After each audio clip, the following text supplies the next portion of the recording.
Hello everyone, আসসালামু আলাইকুম। আজকে আমি একটা খুবই গুরুত্বপূর্ণ একটা বিষয় নিয়ে আপনাদের সাথে কথা বলবো।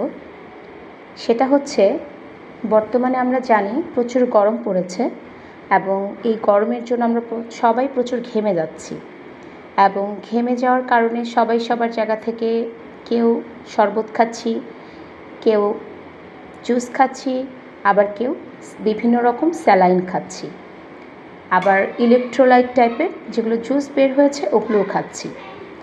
তো আসলে এই ঘেমে যাওয়ার কারণে এই যে স্যালাইন, এসএমসি রোড স্যালাইন বলেন, টেস্টি স্যালাইন বলেন বা ইলেকট্রোলাইট জুস বলেন, এগুলো আসলে কতটা যুক্তিযোগ্য খাওয়ার জন্য আমাদের, এবং আদৌ কি এগুলো খাওয়া যায়, আমি এই বিষয়টা নিয়ে আজকে কথা বলবো। তো প্রথমে আমি এসএমসির ওটস স্যালাইন বা টেস্টি স্যালাইন বা ইলেকট্রোলাইট যে জুসগুলো আছে এটা সম্পর্কেই বলি। আমরা কিন্তু দেখতে পাচ্ছি বর্তমানে আমাদের এই যে ঘেমে যাওয়ার কারণে বর্তমানে যে যারা আছে বেশিরভাগ বা কম বেশি মানুষই কিন্তু আমরা ঘেমে যাওয়ার সাথে সাথে কী করছি, আমরা স্যালাইন গুলিয়ে খেয়ে ফেলছি। হোক সেটা এসএমসির ওটস স্যালাইন বা টেস্টি স্যালাইন বা হচ্ছে ফ্রুটো স্যালাইন বা আপনার ইলেকট্রোলাইট জুস, হ্যাঁ, এগুলো খেয়ে আমরা মনে করছি যে আমাদের এনার্জি বেড়ে যাচ্ছে। আসলে এটা হ্যাঁ, সাময়িক আপনি এনার্জি পাচ্ছেন, ঠিক আছে, কিন্তু এটা কিন্তু আমাদের জন্য খুবই ক্ষতি একটা কারণ হয়ে দাঁড়াবে। কারণ আমরা জানি স্যালাইনের মূল দুটো উপাদান থাকে, সেটা হচ্ছে সোডিয়াম ক্লোরাইড আর পটাশিয়াম ক্লোরাইড। তো আমাদের মানবদেহে কিন্তু সোডিয়াম ক্লোরাইড এবং পটাশিয়াম ক্লোরাইড পর্যাপ্ত পরিমাণে থাকে, যতটুকু থাকার প্রয়োজন।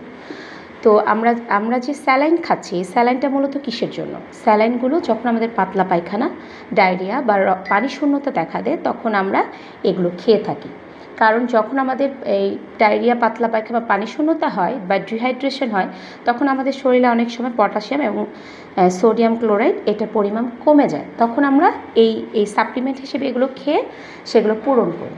কিন্তু আপনি যখন ঘেমে যাচ্ছেন, ঘেমে গিয়ে আপনি এই স্যালাইন বা এসএমসি রোড স্যালাইন বা টেস্টি স্যালাইন বা ইলেকট্রোলাইট জুস খাচ্ছেন, সেক্ষেত্রে আপনার কী হচ্ছে, আপনি কিন্তু যখন ঘেমে যাচ্ছেন নর্মাল পানি বা লেবুর জুস, ফলের জুস এটা খেলেই কিন্তু দ্যাটস অ্যানাফ, হ্যাঁ।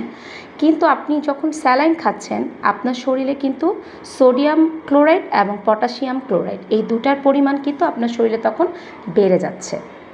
আর সোডিয়াম আর ক্লোরাইড এবং পটাশিয়াম ক্লোরাইড এই দুটাই কিন্তু লবণ, আপনাকে মনে রাখতে হবে। তো যখন আপনার শরীরে লবণের পরিমাণ বেড়ে যাচ্ছে, আপনার কিডনির 12টা কিন্তু বেজে যাচ্ছে। তো এটাই বলবো যে উঠতে বসতে ঘেমে গেলেই আপনারা এই স্যালাইন বা টেস্টি স্যালাইন বা ইলেকট্রোলাইট জুসকে কখনোই সঙ্গী হিসেবে এটা খেয়েন না। এটা আপনাদের কিডনির জন্য খুবই ক্ষতিকারক। আর আমাদের বর্তমানে যে কিডনি রোগীর পরিমাণ এত বেড়ে গেছে, তার কিন্তু এই একটা অংশ আমরা এটার জন্য দায়ী করতে পারি, যে এই স্যালাইনের আমরা আসলে কিভাবে ব্যবহার করব, কিভাবে খাবো, এটা সঠিক নিয়ম কি এবং কখন খেতে হবে, এই জিনিসগুলো আমরা কিন্তু সঠিকভাবে খাই না। একেবারে মানে ভাত মুড়ির মতো এটা খেয়ে নিচ্ছি, কিন্তু এটাও কিন্তু একটা মেডিসিন, আপনাকে মনে রাখতে হবে। তো আসুন আমরা সবাই এই ব্যাপারে সতর্ক হই স্যালাইন খাওয়ার বিষয়ে।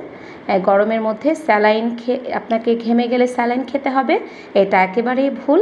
এটা আপনার আরও নতুন রোগের সৃষ্টি করবে। তার মধ্যে প্রধান একটা কারণ হতে পারে আপনি কিডনির পেশেন্ট হয়ে যেতে পারেন, হ্যাঁ। তো আমরা এই গরমে অন্যান্য জুস খেতে পারি, সেটা আপনার সাধারণ পানি খেতে পারি বা আপনার লেবুর শরবত বা ফলের শরবত হতে পারে। তো আশা করি আমার আজকের এই ভিডিওটা একটু হলেও কারো উপকারে আসবে। সবাই ভালো থাকবেন, সুস্থ থাকবেন। আল্লাহ হাফেজ।